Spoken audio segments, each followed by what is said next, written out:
que será que tem faltado nesses últimos dias para uma grande transformação dentro da nossa vida? É com essa pergunta que eu quero fazer uma reflexão com você esse dia. E gostaria de te perguntar com sinceridade. Nos últimos anos, olhando para a realidade da nossa nação, da nossa comunidade, seja de fé, ou seja geográfica, social, a pergunta é: qual o padrão de transformação nós temos visto hoje na nossa sociedade? Algumas coisas me chamam a atenção e eu vou te mostrar isso. Quando a gente busca o censo demográfico da nossa nação, nós sabemos que o Brasil, o nosso país, é um país majoritariamente cristão. Mas isto não impede de que um país majoritariamente cristão esteja tão absorvido em tantas práticas distintas do cristianismo. Basta olhar a nossa população carcerária, basta avaliarmos o volume de homens na dependência química, basta nós avaliarmos o número de feminicídio que tem acontecido na nossa nação, basta avaliarmos o volume de pessoas com doenças emocionais. Perguntas como essa e dados estatísticos como estes precisam, vez ou outra, voltar ao meu pensamento e ao seu pensamento. E talvez você possa me perguntar: pastor, o que isso tem a ver com a minha vida? Talvez tenha tudo a ver com a nossa vida. Porque isso me parece ser, de alguma forma, uma corresponsabilidade da fé que exercemos. Porque a fé que exercemos, a fé firmada em Cristo Jesus, é uma fé que nos transforma e não nos reforma. É uma fé que nos faz novas criaturas. E algumas coisas têm nos confrontado como cristãos nos últimos tempos. Um maciço crescente de pessoas descendo as águas do batismo, cada vez mais igrejas recebendo pessoas, mãos levantadas, declarações de conversão, mas nós não estamos vendo uma das coisas que nós temos como principal fonte do cristianismo, aquilo que nós chamamos de transformação do ser. E isso pode estar acontecendo também comigo e também pode acontecer com você. E eu te explico por quê. Porque a verdade da nossa história é que nós temos aprendido que a igreja ela tem melhorado seus dons e seus talentos. Pessoas cada vez mais cultas, cada vez mais inteligentes, cada vez mais com estratégias de instrução, de fala, pessoas com capacidade de conhecimento técnico, teológico. E eu olho para a excelência das coisas que são feitas e avalio que isso tudo é muito necessário. Mas o fato é que quando estas coisas são apenas discursos e não provocam transformação. E deixa eu dizer uma coisa para você.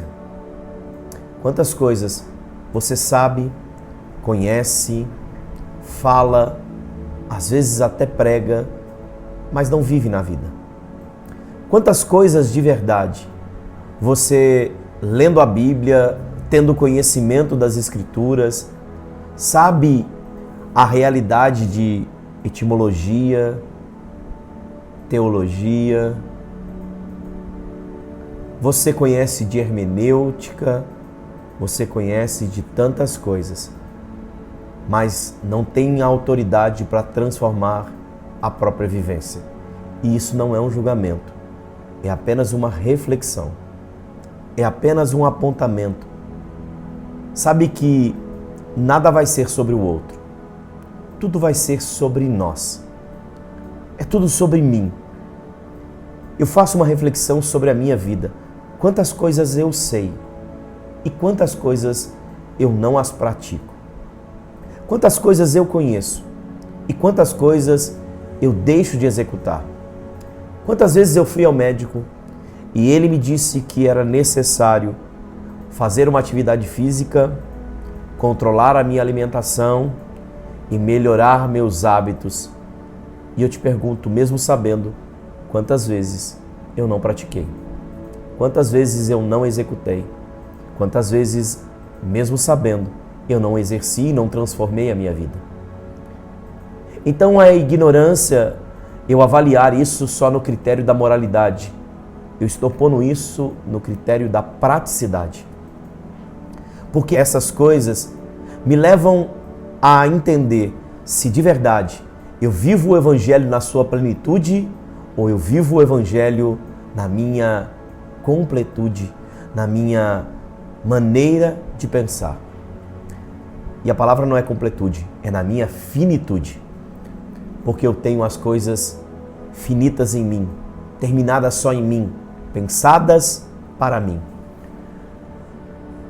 Eu me lembro que o Senhor Jesus escreve um dos textos mais confrontativos da Bíblia, porque ele faz uma comparação. E por vezes essa comparação é a comparação que me constrange diante da verdade do Evangelho. O Senhor, no Evangelho de Lucas, no capítulo de número 6, a partir do versículo 46, a Bíblia diz assim, Jesus dizendo: por que vocês me chamam Senhor, Senhor, e não fazem o que eu digo? Eu lhes mostrarei com quem se compara aquele que vem a mim, ouve as minhas palavras e as pratica. É como um homem que, ao construir uma casa, cavou fundo, colocou os alicerces na rocha. Quando veio a inundação, a torrente deu contra aquela casa, mas não a conseguiu abalar, porque estava bem construída. Mas aquele que ouve as minhas palavras e não as pratica, é como um homem que constrói uma casa sobre o chão, sem alicerces. No momento em que a torrente deu contra aquela casa, ela caiu e a sua destruição foi completa.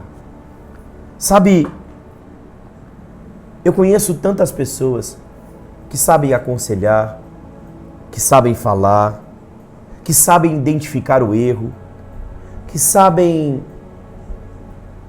achar mecanismos para encontrar caminhos. Fala sobre fé, fala sobre educação, fala sobre tantos assuntos importantes, mas tem muita dificuldade de praticar tudo que fala, tudo que conhece, tudo que ouve. Sabe que é nesse instante que a gente precisa perguntar que tipo de homem nós estamos sendo. Os sábios ou os loucos? Porque o que faz diferença nesse texto de Jesus não é aquilo que ouvem, é aquilo que praticam. Não é aquilo que sabem, não é aquilo que escutaram, não é aquilo que ouviram, não é sobre Deus que disse, é sobre o quanto tornaram práticos as lições que aprenderam.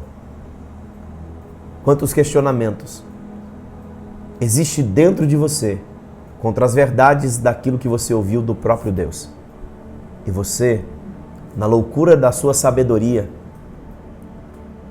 para de executar aquilo que Deus já te ensinou a fazer, já te ordenou a fazer, já te incumbiu a fazer. E são dias como esse que a gente deve se indagar.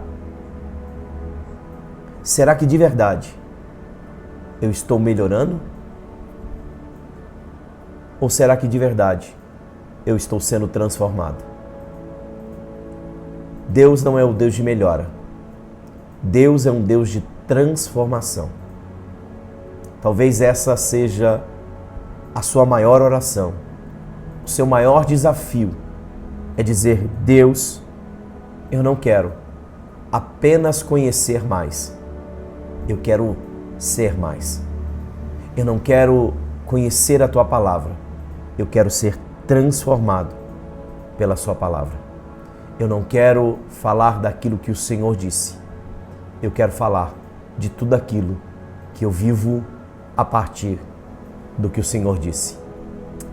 Se essa palavra fez sentido ao teu coração, eu te convido a compartilhar com alguém, a enviar para alguém, porque quem sabe, assim também, outras pessoas possam tomar decisões importantes, como nós estamos tomando todos os dias.